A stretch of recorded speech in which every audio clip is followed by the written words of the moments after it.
Hey guys, before we kick off this episode of movies, I just wanted to let you know that we currently have tickets available for Mass State Lottery down in Austin, Texas. We're going to be screening it at We Love Video. The great people there have helped us facilitate a brand new screening for December.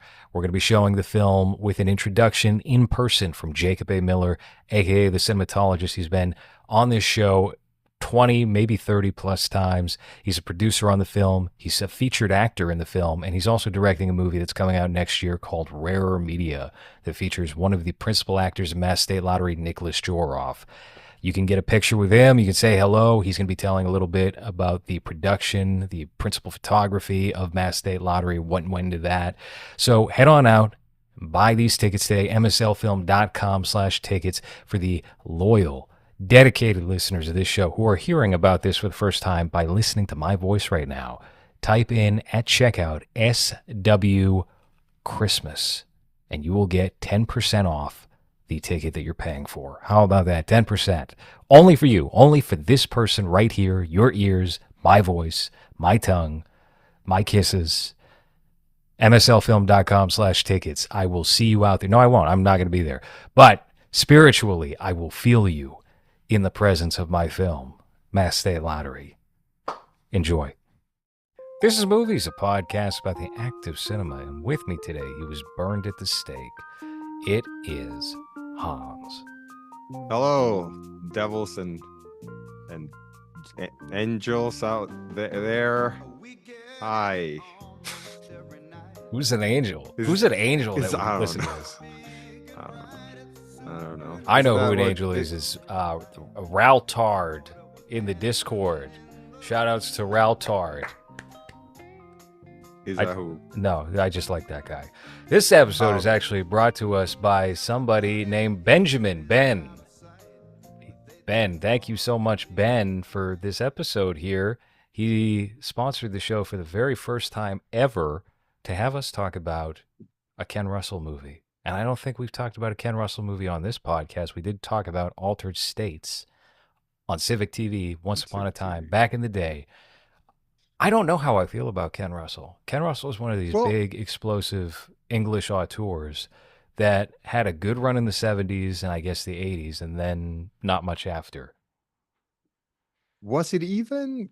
No, we did watch because we also watched the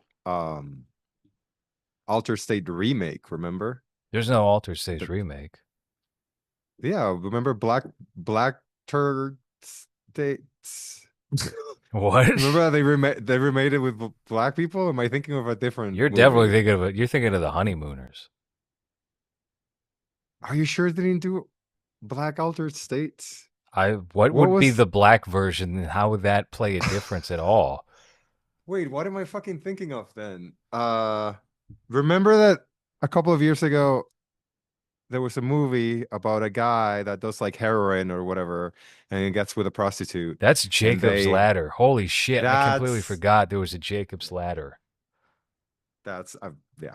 What a shame that movie was. Holy God, what an abuse of the title of the copyright for Jacob's Ladder. I completely memory hold that. We did an episode of this show on Jacob's Ladder, which could have just been Jacob's Ladder 2. It was like the same quality as any of those movies from back in the 2000s where you would buy the rights, like Easy Rider 2, The Ride Back. It's the same level of fucked up as that type of movie. It's also the same level of quality as Jeepers Creepers Reborn. Did you ever catch that? No. You know what? Actually, I saw a bit of it on Sci-Fi Channel, and we'll save the Jeepers Creepers talk for the next episode we're going to record here. I actually have quite a lot to say about all of that. That was a surprise going back to that movie.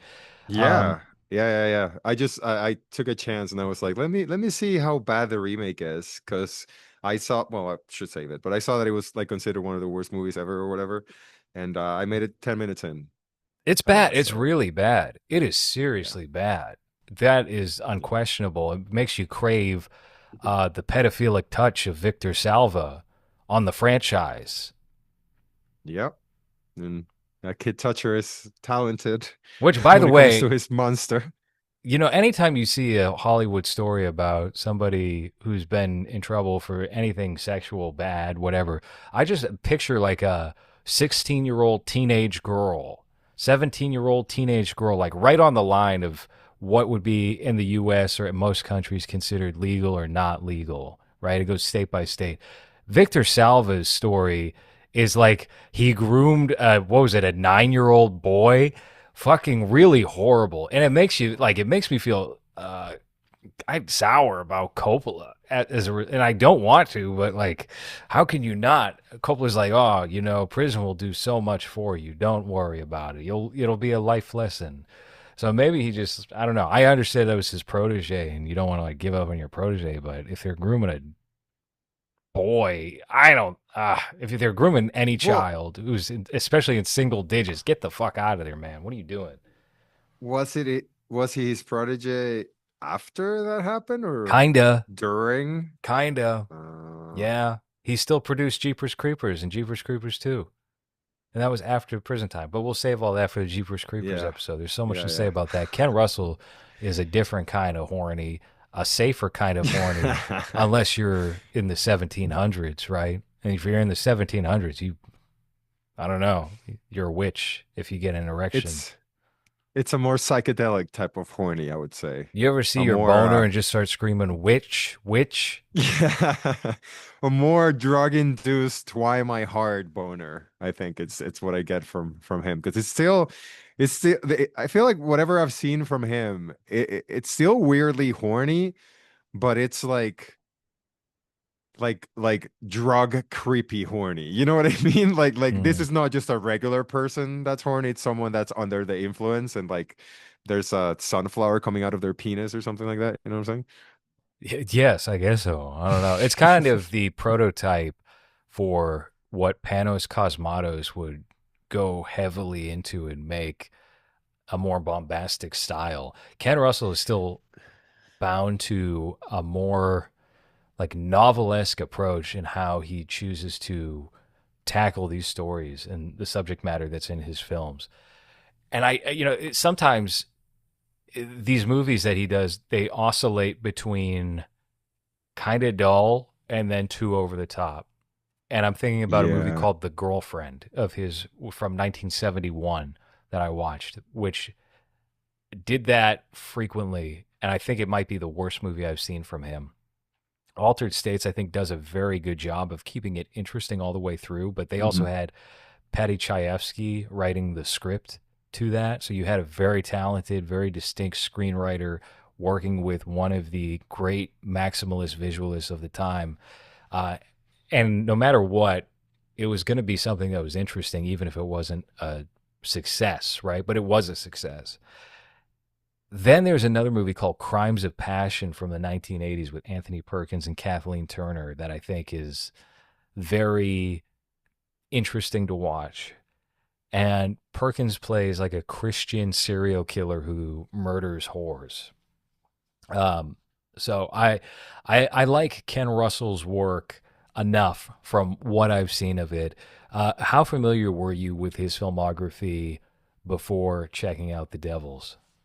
Not at all. Just that's it. Altered States, and that's pretty much it. I'm looking at his IMDb right now, and I think Crimes of Passion sounds familiar, but I can't remember if I've seen this or not. Uh, It's very neon. but no, no, it's just mostly. Let me see. I don't know. Dog Boys, Mindbender. None of this sounds familiar. Prisoner of Horror. He did a lot of TV movies apparently. I'm assuming that's Was that probably the with the 1990s? yeah, late 80s, 1990s. The Rainbow, British Picture. Yeah, I'm not familiar with it. Salome's Last Dance, Aria, Gothic, and Faust, but that's not the Faust that I've seen. Yeah, no, I think that's Alter State is the only one that I've seen. Tommy sounds familiar, but I Oh, might be thinking of Tommy's Tom. iconic. Tommy's probably the most famous movie of his. That was the Elton John's in that movie, right? Isn't that The Who? Is that the one with Chris Farley and no, it's That Tommy was Dead Boy. on Ken Arrival. Jesus Russell's Christ. One Ken Tommy for Russell's another. Tommy Boy. I would No, like to yeah, have I guess it's seen the. Ken Russell work with David Spade before he passed away. Oh yeah. Wait, who passed away? Dave Russell? Dave Russell. Dave Wow, I Russell, mixed both of them. Yep. David O. Ken. Russell is Ken. Ken Russell's son, David O. Russell. Is that real? Is that real? I don't know. Let's ask the Is audience. Is that real? oh Let's put that poll on the hack. Spotify. We'll just do that. Ken Russell, I also remember from Celebrity Big Brother UK. For whatever reason, this is how down on his luck he was. Maybe they just paid like exceptionally well. He decided to go into the Big Brother UK house when he was like in his 80s and Wow. proceeded Just to try to escape. I think he tried to like climb over the wall or something. And he eventually did leave the house through not being evicted. So Ken Russell is not cut out for celebrity reality TV, I no. guess. Well, just fat old Ken Russell and the Big Brother house. That doesn't Yeah, sound like a good idea at all. he had to be about like 250, 300 pounds at the time. And again, like his skin looked very like blotchy and uncomfortable because he was getting old, and all old English people, especially Hmm. that skin, oof, it's rough going. Yeah, But it's the booze, the little oh yeah, round, no, he very was a red notorious boozer. booze When I was hound. doing research on Ken Russell and his directing style, you know how like Christopher Nolan loves to have tea every hour on his sets, and he'll just be drinking tea constantly. He'll have a tea break. Well, Ken Russell would decide at noon every day, I'm going to get very drunk. And that's going to be every single day of production. And he would specifically single out his wife and one of his friends who frequently worked on all of his productions. And if something was going wrong, he would just lambast them over something or another. Specifically, those two. He would target those two anytime something would go wrong, and just proceeded to somehow direct all of these films heavily under the influence. Hmm. Now, as someone that's dealt with someone that's been heavily under the You think influence he was on a very set Ken Russell before, inspired? yeah, how do you think that goes when the person in charge is wasted? Well, what's interesting, I think, is that there isn't a given rule to this. As much as like I think the common outcome there is whatever you're doing is going to wind up a fucking disaster. It's going to wind up a Yeah. total mess. But then there are these exceptions to the rule, like Ken Russell, who maybe he wasn't wasted every single day. Kind of sounded like he was, but maybe he was able to like hold it together enough, or he needed that baseline of alcohol. Uh, Maybe he was an alcoholic and he wouldn't get like drunk at all, and he was just doing it to survive. I'm sure that might have Hmm. been the case after a while. Yeah, The he had that effective. thing. He had that thing where he was throwing up in every trash can in the city, and he was like, I need my hops." Yeah, just imagine what his throw up would smell like. What color that Uh, would be, in fact. all of them. Yeah, yeah. So I don't know. The way that people can utilize it as this sort of like social navigation tool to enhance whatever it is they're doing. There is a science to it, but the science is not. It's not mirrored person to person. You got to figure that shit out on your own. And for a lot of people, it just doesn't work. For Ken Russell, I guess it did work. Maybe it's also a situation where somebody like that gets in the industry at a younger age, proves themselves, and they have enough still with it that they're able to work around their own vice, right? It could be Hmm. that situation too, absolutely. It's kind of hard to say. I don't really know enough about Ken Russell to say one way or the other.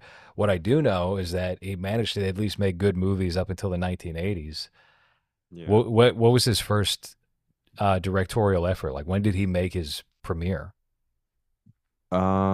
He did a bunch of shorts in the 50s, and a first TV movie was 1960, something called The Architecture of Entertainment, which sounds like a documentary. Yeah, it is. Okay. So his first, let me see, another short, TV short. He was doing shorts up to 1964 when he made a movie called French Dressing. French dressing. Okay. Well, it sounds like he had a similar start to William Friedkin in terms of, okay, well, he had a documentary beginning. Is that different from today? How people will do their YouTube documentaries? Maybe CoffeeZilla is the next great auteur. Yeah. What similarities would you say are between those two directors? None at all. Well, actually, that's not true. That's not even true at all. Um, the Devils probably share some similarity with The Exorcist, just in being this sort of religious piece of work that deals with the repercussions of things going wrong in a particularly graphic and sexual nature. The Exorcist has a couple of moments where it doesn't hit you over the head with the sexuality like this movie does. This movie's pure camp, where you have all the nuns like wigging out, and did you see the raped Jesus cut of the movie? Yeah, the one I sent you. That's the one. Yeah, it's Oh, supposed to be right, the that's right. uncut one, right? Yeah. Well, Yes. yeah, I mean, it really makes you wonder why apparently Warner Brothers has not released an uncut version of this. But then you watch it and you're like, oh, okay.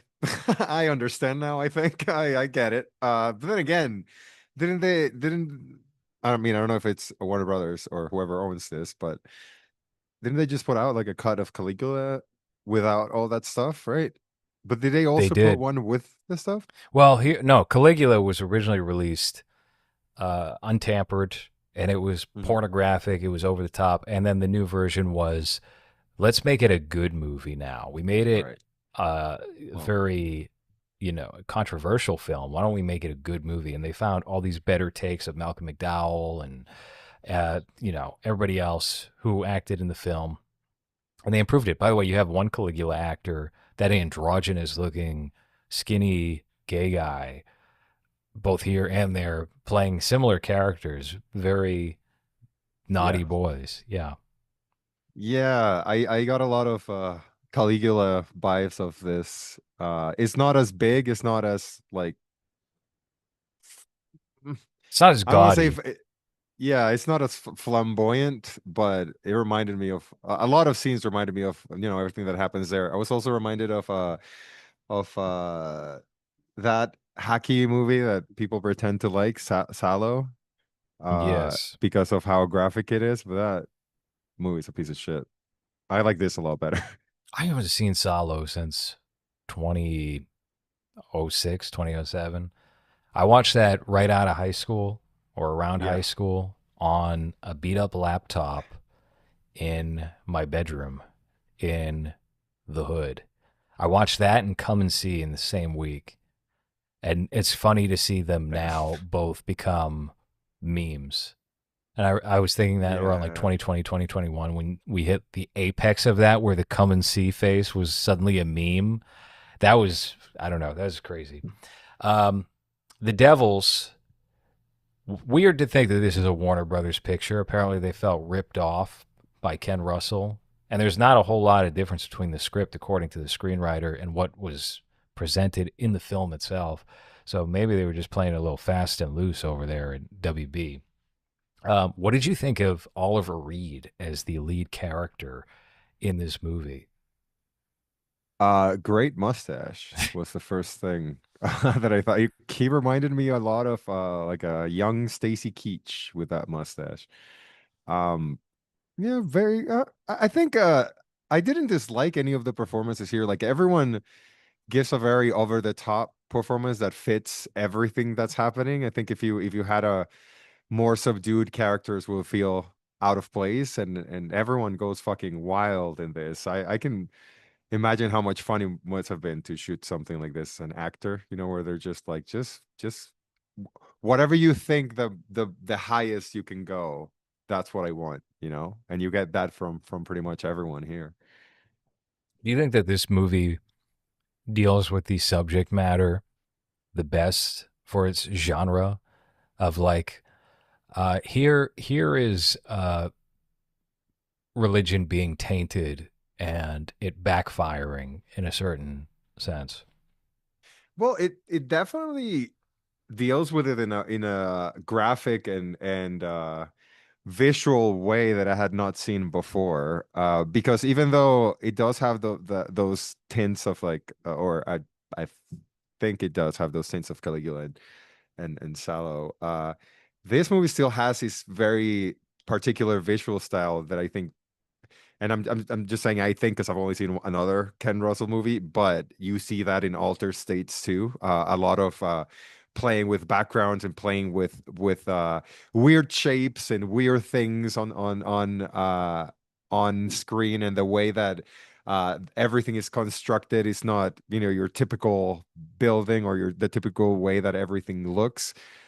So I think even if it was dealing with something that I don't care about, which is, I mean, I guess this, I'm not the most religious person. I don't really care about that stuff, but I think he manages to make everything at least visually interesting, where even if you're not interested in the topic, everything is so big. Everything is, I don't want to say maximalist because I don't know if that's that right word to use, but I feel like everything is so in your face Hmm. that it's difficult to look away and not pay attention to what's happening, which helps a lot too, because there's a lot that happens in his movies, from what I've seen.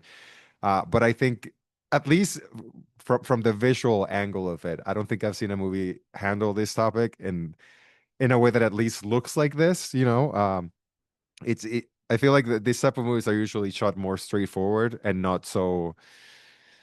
I don't want to say fantastical, but yeah, Was kind Ken of. Russell religious? I think this would be worth looking into. I know that he was complaining about the censor board being atheistic and that atheists were more severe in buckling down and censoring content than the Catholics or the Protestants were in England during that time.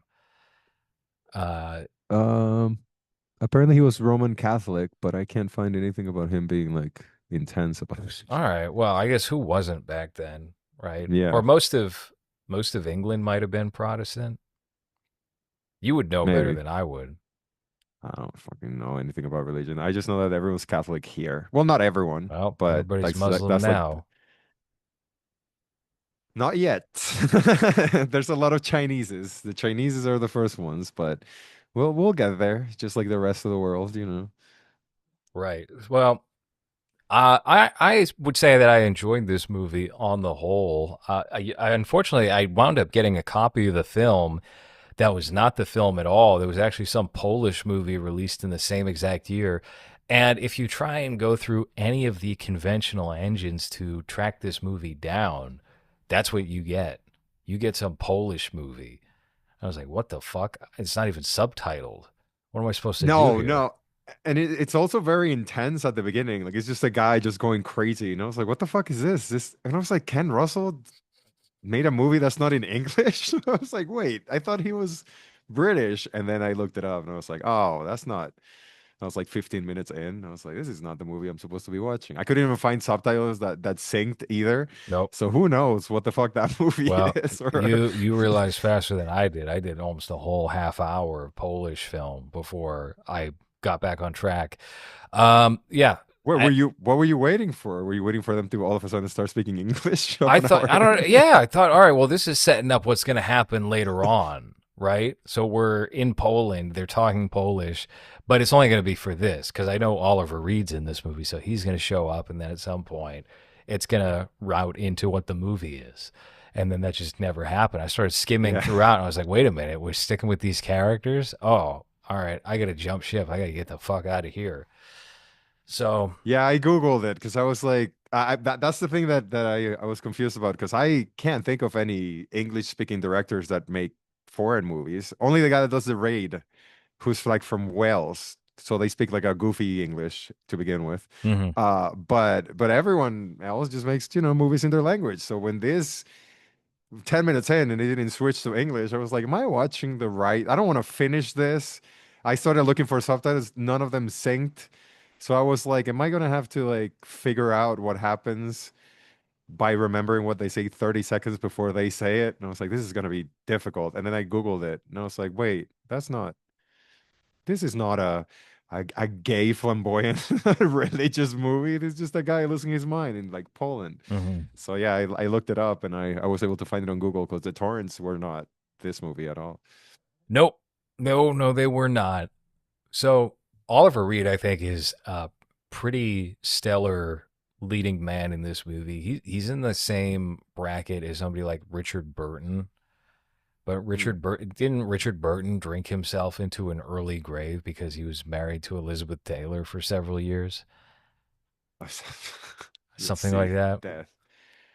Richard Burton died of um oh, he Natural was causes. Welsh too. Mm. Mm, why am I not getting I think he cause? was dead before he turned 60. He had a brain hemorrhage. Aha. From what?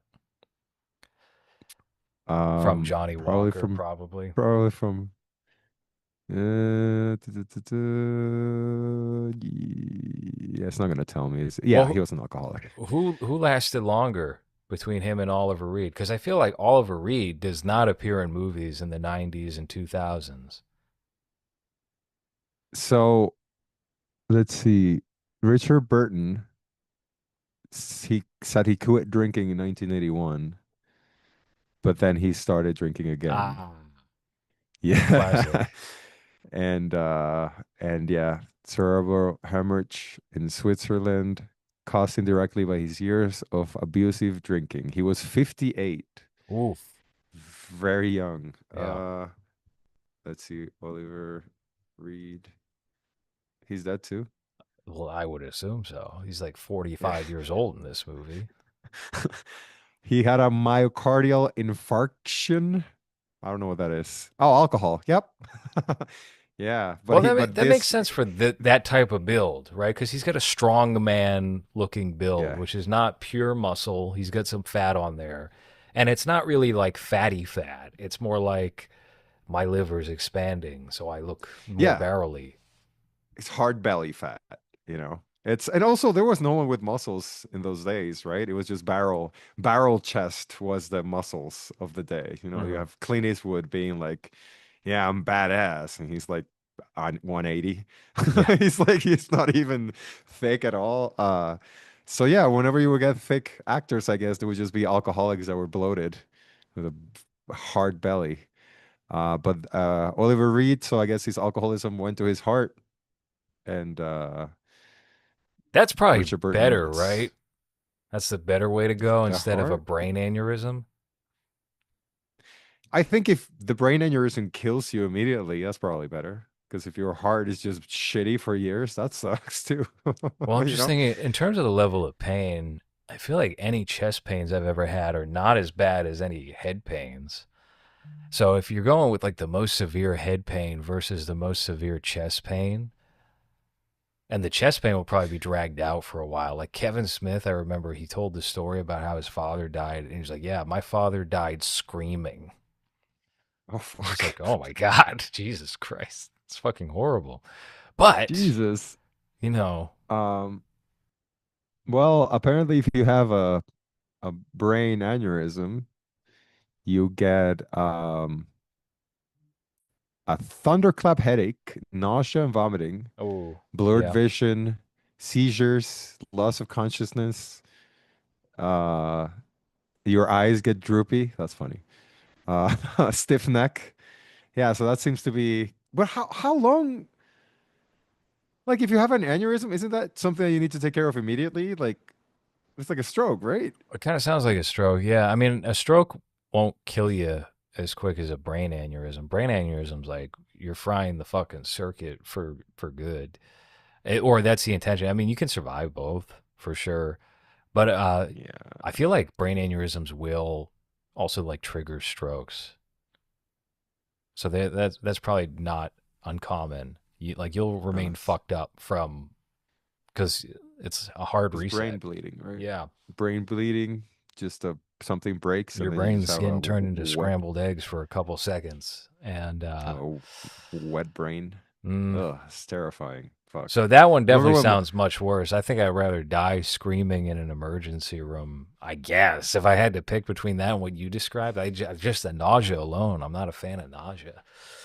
Mm, No, and well, my dad had a stroke, right? Like he mm. told me his experience of waking up with a stroke where he couldn't move and he couldn't remember who he was, and he Awesome. was in a room with six other people, and all he could hear was just the beeping of machines, and it was dark, and he couldn't remember who he was, and his body was not responding. And I was like, fuck, just shoot me immediately, shoot me right there. Like, what the fuck? Like, Yeah. that's my biggest fear, I think. Like, I have a fear of drowning, as like the worst type of death, or like being set on fire. But if you give me a choice between those two, or having a stroke and then waking up and your body is, you're just pretty much, in a trapped inside your body that doesn't respond. Fuck. I think I'd rather die. That sounds so terrifying. He told me that he couldn't remember who he was at all, and then the only thing that like brought him back to consciousness ish was that before the news, there is like this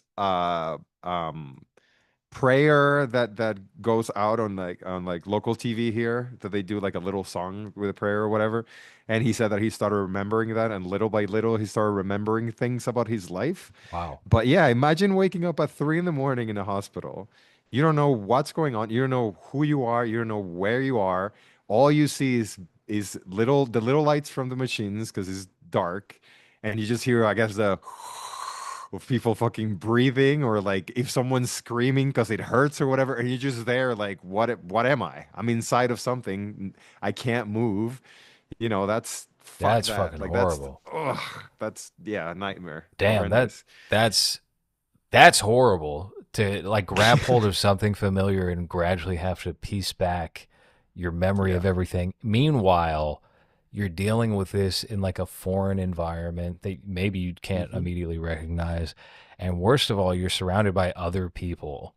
Yeah. Well, That my dad had sucks. never, I don't think he's ever been in a hospital here where you're sharing your room like that. So that's also another thing of like, well, I've never, what the fuck is this even? So that I remember him telling me that, and after, he was talking and was able to walk and everything, and just the thought of that, I was like, fuck, like that's terrifying. Like that, make that horror movie. Like Mm. make if you're able to make the audience feel that feel, like I think that would be lighting in a bottle, but how, you know? That would be lightning in a bottle in such like a downbeat, Yeah. negative, nasty way. Like Gaspar Noé captured Alzheimer's very well with Vortex to the point where it's like, why would you ever want to watch that movie a second time? That's just like the most black pill depressing movie that can possibly exist.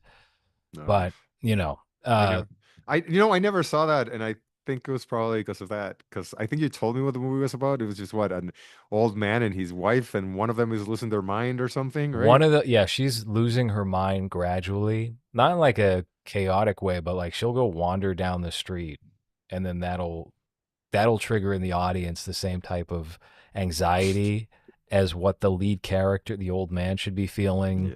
once he does realize that, but he's not even aware yet that that's what's going on. And it's all done in split screen, so you get his Mm. perspective, her perspective, and then what's worse is I'll spoil the movie. I mean, everybody winds up dying in the movie, of course, but Oh, okay. yeah, he goes first, she goes second, and it's because she doesn't have him around to like help navigate shit. And then the son is just like a fucking druggy piece of shit who can't get his life together at all. And he's like, "What? You want me to like move in and help? I can't Wait, even but take how care of does myself." what did she get run over or something? How No, does I she think she die? leaves the stove on, leaves the gas on or something, and dies that way. Ah, well, that's a nice way of getting I rid of guess her, I so. guess. I think Weird Al's Peaceful. parents died that way from Yeah. gas poisoning, gas leak. So Well, what if rest they in broke peace, out in like a old Weird bitch. Al style parody track while Oliver Reed's burning to death in this movie? Yeah, what if a very gay man with curly hair is dancing on top of a giant seashell wearing a women's bikini? Yeah, very very out there, I would say, when it comes to that stuff.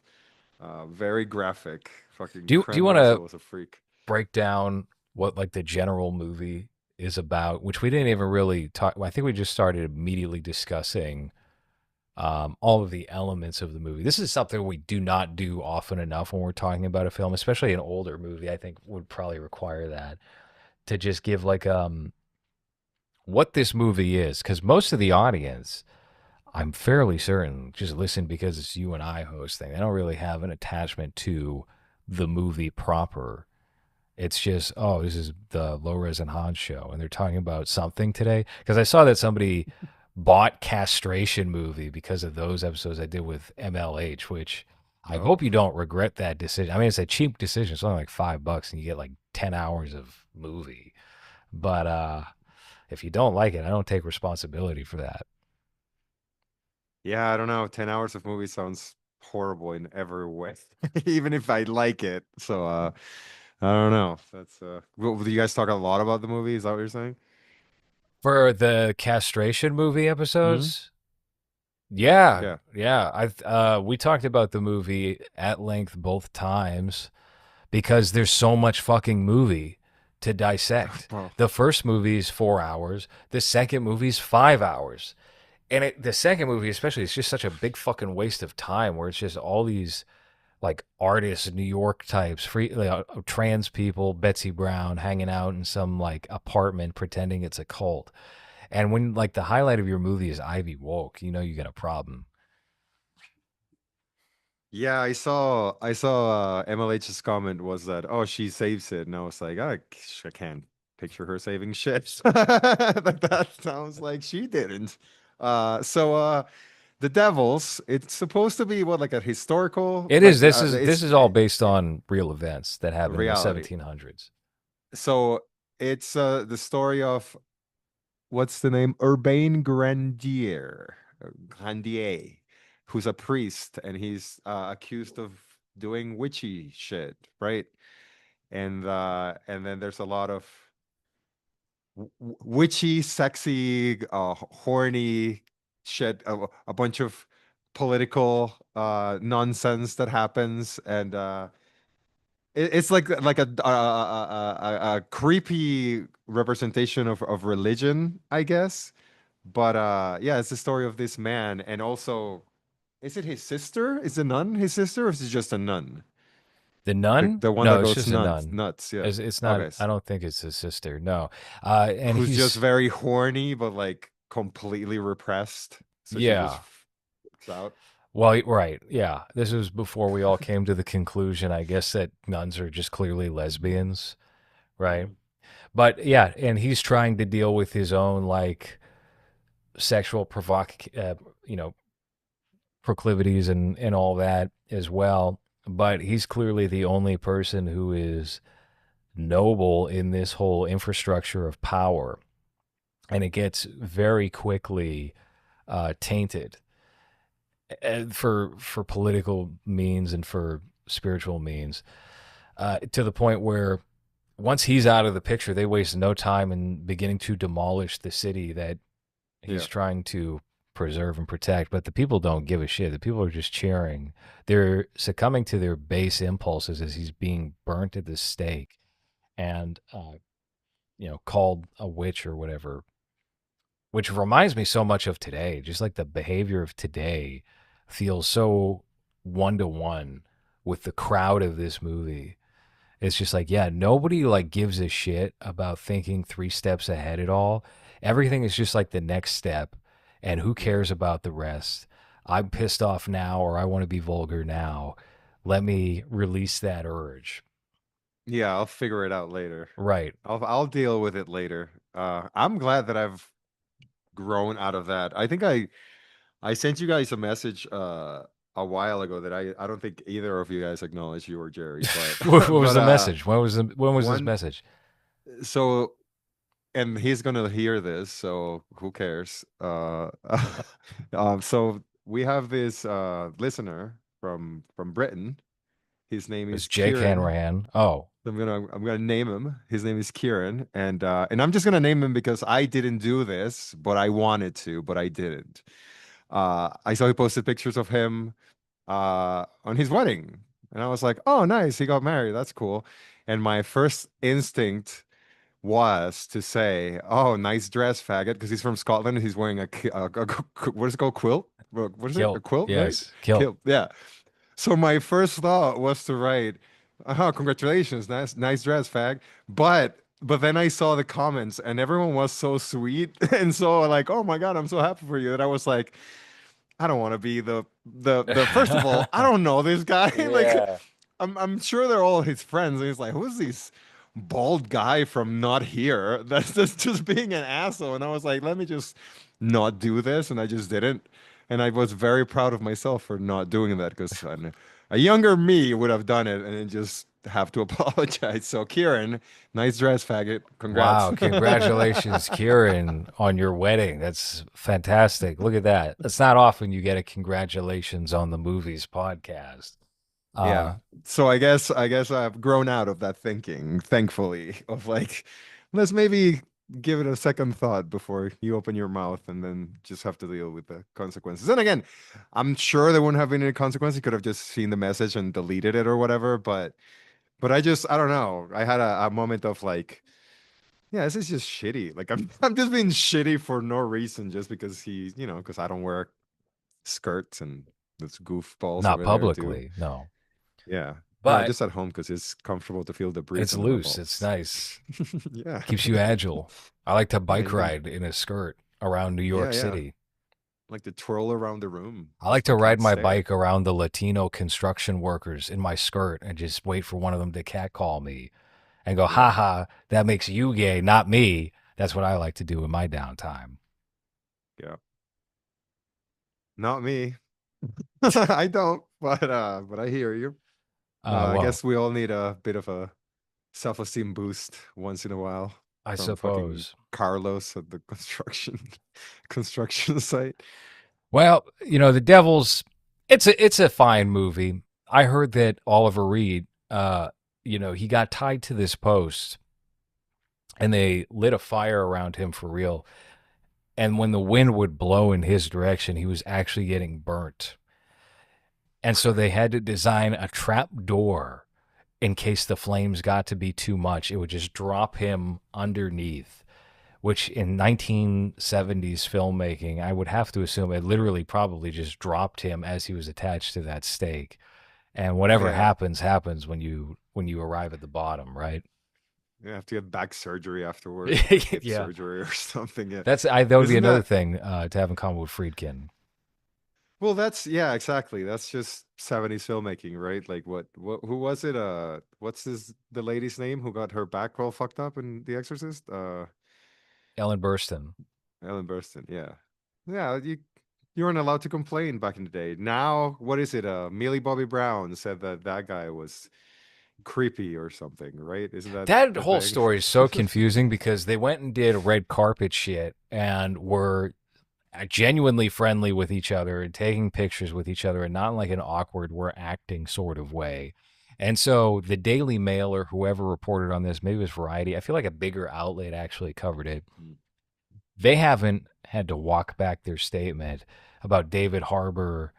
No, he wasn't acting like sexually inappropriate or anything, but he was apparently, they alluded that he might have been bullying or maybe he had like a short temper, that he was being kind of an asshole on the set, which is like, so fucking what? That's a Yes. set. Oh, That's just called a regular set. I'm sorry to tell you this. But then there was a later story that was like, actually, these complaints were filed during the first season and not the fifth season. And it's just like, okay. okay.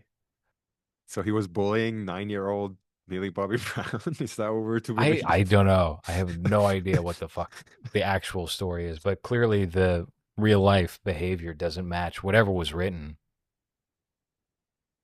Yeah, I'm looking at the allegations right now, and yeah, there's nothing. What the fuck? People are It's just so gonna find vague. anything to like. y- Yeah. Allegation of bullying coupled with his troubled marriage have fueled speculation among fans. But this happened so long ago, then it's yeah, okay. So it's just What bullshit. was All the right. story? Not that like who cares about his divorce, but I'm pretty sure the story there was that they had an open marriage or something to begin with, and she found out he was cheating on, or maybe I'm actually confusing him with Jelly Roll. I think I'm confusing him with Jelly Roll right now. They definitely have an open marriage, and then they all started attacking Jelly Roll's wife for staying with him because he cheated on her. What is cheating in an open marriage? It's just like not giving your wife a heads up on fucking somebody else.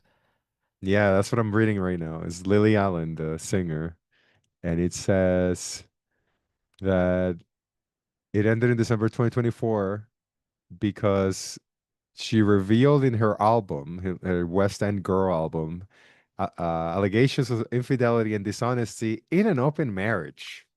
Oh, How she does did do that? it. Okay. No, he did. Hold on. Sorry. Is this Jelly Roll's wife or David Harbour's No, no, wife? no, David Harbour. David Okay, so it was Harbour. both. Yeah, All I right. guess. Well, I don't know about Jelly Roll. I don't know if you're making that up. No, I I'm was not. I'm Googling not at all David making that Harbour. up. I would Jelly never make up Roll. rumors about Jelly Roll. A cheater, Jelly Roll. Can he find it? Bunny XO, one of the worst moments. Yeah, so he cheated on her too. Said in like the first time he felt he couldn't get the relationship right. Oh, he emphasized the importance of surrounding himself with positive influences and the effort he made to repair their marriage. All right, so he's not divorced. David Harbour's They're not. still together. No, Jelly Roll. Oh yeah, no. I said that Jelly Roll. The wife was getting attacked because she was sticking with Jelly Roll. Which why wouldn't you if you can go fuck whoever you want and you got half his money? Who's do you know who his wife is? No. Bonnie XO? Benson Boone, It's Bonnie weird. XO. No, I don't. Is I she know like a that OnlyFans she's got an or OnlyFans. no, no, I'm just like she kind of looks like she would be, but The only reason I know that he's in an open relationship with his wife is because he went on the Bert Kreischer cooking show and was talking about whatever. And Bert Kreischer was also like, I don't know, being sexual, talking sexual with Jelly Roll and ugh, wife during the show. It was very uncomfortable, very weird. yeah. Yeah, that's great. That's what you want to fatties and An older, bloated version of older. Jelly Roll. What is Jerry? Is he a singer? Yeah, he did. Oh, He's a country singer. He did one of the popular tracks from the soundtrack to Twisters.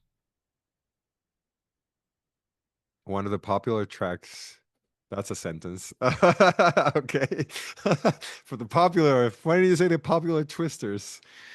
Did you watch that? I watched Twisters. It was shit. Okay. But the Jelly Okay. Roll track is just constantly playing throughout the movie. Of course, it was going to be a hit. Oh, damn. By the They way, your paid for the boy's rights getting raked over the coals. You're saying Edgar Wright lost it. He doesn't have it anymore. He don't got the stuff. with Running Man. Mm-hmm. Yeah, well, that's what happens when you cast that guy. That's your main guy, We're gonna right? blame Glenn Powell here for this one. Yeah, sure. Until I see it. Because to be honest, like I wasn't a huge fan of Last Night in Soho. I think that's Yeah. probably his weakest, or the ones I like the least. Um, so it's possible. I mean, I feel like a lot of directors that have been doing it for a while now, that are still relatively young, have kind of lost some of that shine that they had at the beginning, or that got them where they are now, and stop doing interesting stuff, I guess.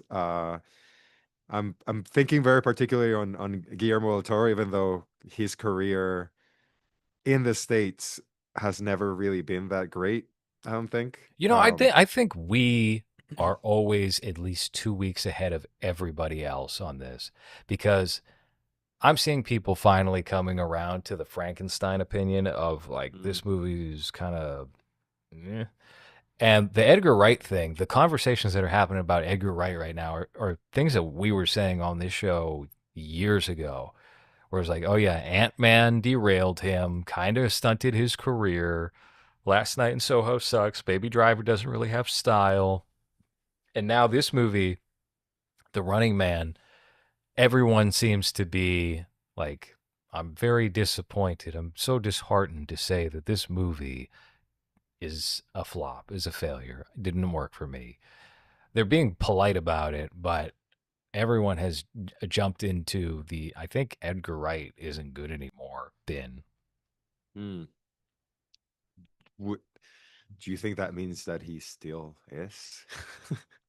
Because I feel like whenever Rotten Tomatoes, and I know we don't go to that, but whenever the movies start with like 90 and up, it's usually a movie that they're paying for to get those reviews, right? Hmm. Whenever there's like a 60-ish, 55, 60-ish, I think there's a bigger possibility that I'll like it. Because it's more like it seems to me like it would be more either to one side or the other instead of just trying to please everyone, which I like a lot better. So maybe that's the case. I don't know. Didn't Frankenstein premiere with like 90 something Rotten Tomatoes? Yeah. Well, I mean, we got to check the before and after wide release though, because remember Shelby Oaks was also 90 something, and Oh then yeah. the audience caught up to the critics. So Frankenstein, I have a feeling that'll probably just be somewhere in the middle. This new Edgar Wright movie, I haven't taken a look at the tomato meter for it. Again, not that it means anything, but I'd be curious to see where it's standing at the moment. Shelby Oaks is still pretty good. It's 79. What? It went up then? Are you I sure I about that? Because I saw a 58%, Oh 59% no, Shelby you're Oaks. right. Yeah, no, Google said 78. It lied to me. But when I went into the page, it says 55 and 54 for the audience with wow. So there's 113 official reviews and over 500 verified ratings from, I guess, watchers. So it has a worst grade from regular people than Hmm. critics, Okay. which is usually a bad sign. I think that's a Frankenstein has terrible 80. sign. Frankenstein has 86 right now. Still. Okay. Did you watch Black Phone too? No, not yet. I got a text from Nick Joroff, and he was like, "Yeah, I'm watching Black Phone 2 right now. I like the first one."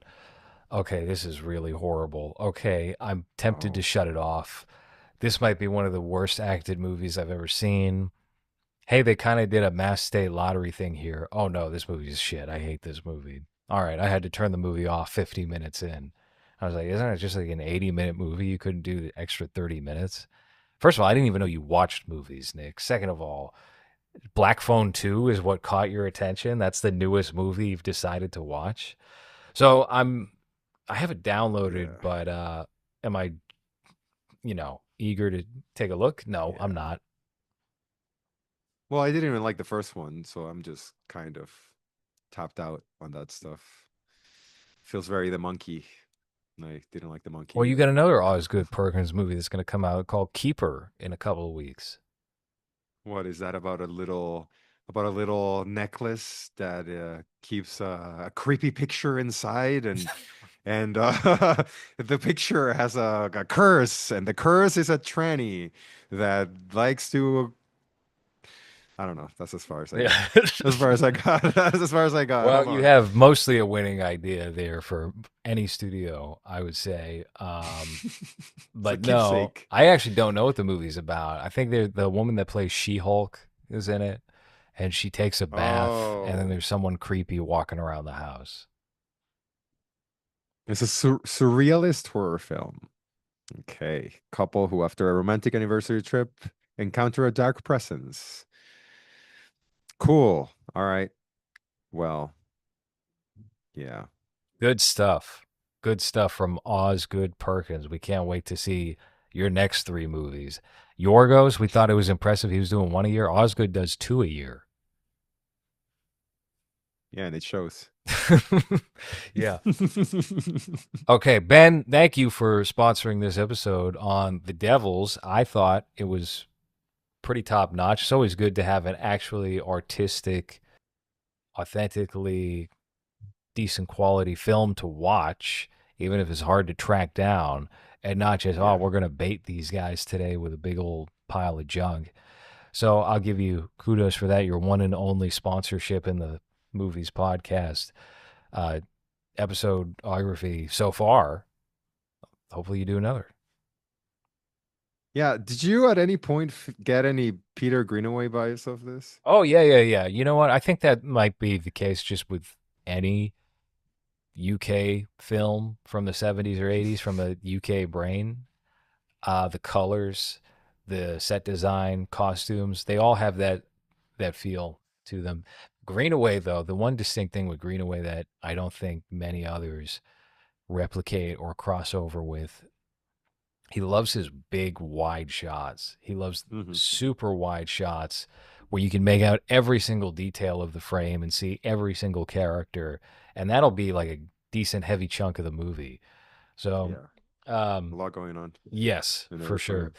Yeah. All right. If you guys want to sponsor an upcoming episode and have it be any film that you want in your imagination that's under 3 hours long, head on over to patreon.com/lowers. Sign up for our $100 listener sponsor tier. But I must tell you, for the month of December, we are going to do a theme. And of course, the theme has to be Christmas for December. I know I was just saying the other day, listen, don't just assume the holiday that falls in the month is going to be the theme. But for Christmas, I think we have to do Christmas.